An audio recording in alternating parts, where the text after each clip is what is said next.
ఓం శాంతి. శివ పరమాత్మ మహావాక్యాలు తెలుసుకుందాము. సేవలో నిమిత్తమైన వారికి కష్టం ఇవ్వకూడదు. మన సోమరితనంతో ఎవరిని శ్రమ పెట్టకూడదు.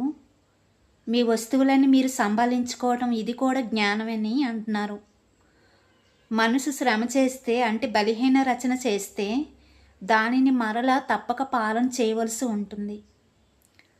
అంగవైకల్యం గల పిల్లలు జన్మ తీసుకుంటే వారిని పాలన చేయవలసి ఉంటుంది కదా. ఇటు సృష్టి ఈశ్వరుడే ఇస్తున్నాడని చెప్తారనమాట.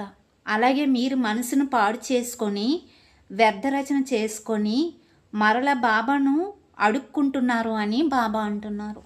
మనం వ్యర్థ రచన చేసుకుంటే ఎలాంటి పిల్లలు పుడతారు అంటే వికలాంగులు లాంటి పిల్లలు పుడతారు.